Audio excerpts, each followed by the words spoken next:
If I had to choose one guiding intention for 2026, it would be learning how to truly govern yourself. Real progress is not measured by how loud your achievements appear to others, but by how steady your inner world becomes over time. A wise teacher once explained that improvement shows up in surprisingly ordinary ways, especially when someone finds themselves arguing less often and reacting with more restraint. When conflict stops feeling necessary, growth has already begun to take root.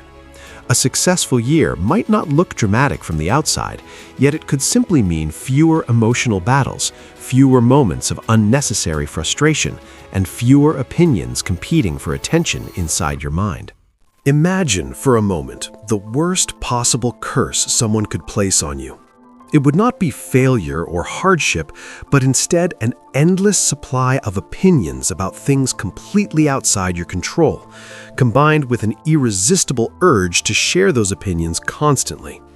Many people live exactly this way, without realizing how exhausting it becomes. Every headline demands judgment, every preference invites criticism, and every disagreement feels like an invitation to defend a position that never truly mattered in the first place. One of the greatest forms of freedom is discovering that you are allowed to have fewer opinions, and sometimes none at all. There is a quiet strength in recognizing that events are not waiting for your approval or condemnation. The world continues moving whether or not you evaluate every detail. When you learn to observe situations calmly, you begin to see that many things simply do not belong to you emotionally. You can acknowledge them without letting them disturb your peace. This mindset does not mean ignoring serious moral responsibilities or turning away from genuine injustice, because some matters do deserve thoughtful engagement. However, much of what drains our energy belongs to the category of trivial, speculative, or purely personal preferences that never required our judgment to begin with. Consider how often people criticize what others enjoy, as if personal taste were a debate that must be won.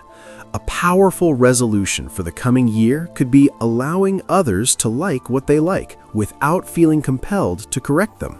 If something brings another person joy, their experience is valid regardless of whether you share it. Disagreement does not create an obligation to persuade, and silence can sometimes be a form of wisdom rather than avoidance.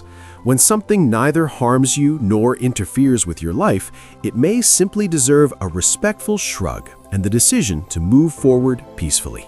Adopting this attitude creates space for a calmer and more productive existence. You spend less time reacting and more time living intentionally. Over time, you notice that your days contain fewer emotional spikes and more steady clarity. One surprisingly effective method I have found for maintaining this balance is incredibly simple, yet consistently powerful: walking. There's an old story about a man married for decades who was asked whether he and his spouse ever argued.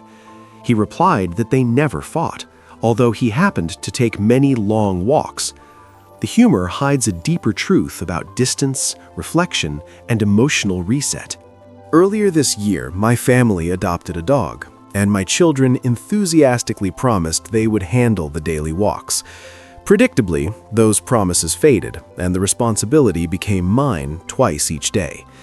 Eventually, I realized that the dog was not the one benefiting most from the routine. I was the one being guided outside. Each walk became an interruption to stress, a pause between problems, and a reminder that movement changes perspective. I have never returned from a walk feeling more anxious than before, and I have never regretted stepping outside, even when the weather was unpleasant or my energy was low. Walking creates a natural separation between you and whatever frustration occupied your thoughts.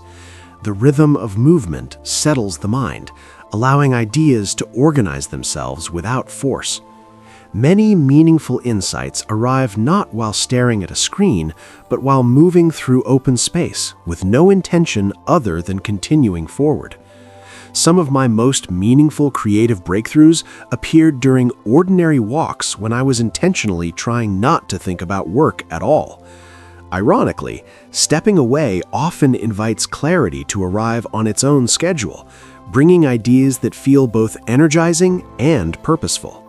I do not claim that walking solves every difficulty, because life will always present challenges that require effort and patience. Still, very few problems become worse after spending time walking, breathing fresh air, and allowing your thoughts to slow down. If I could recommend only one habit for the year ahead, it would be building regular walks into your daily routine whenever possible. Conversations can happen while moving, phone calls can replace stationary meetings, and creativity often flows more naturally when the body is in motion. Even now, when I prepare presentations or organize complex ideas, I practice them while walking, because movement makes expression feel more natural and grounded. Walking has a way of reconnecting thought and action, turning abstract worries into manageable reflections. In times that feel uncertain, overwhelming, or endlessly noisy, this simple practice becomes an anchor that restores perspective. Step outside, move forward at a comfortable pace, and allow your mind to reset itself. You will likely notice greater calm, clearer thinking, and a stronger sense of direction about what truly deserves your attention next.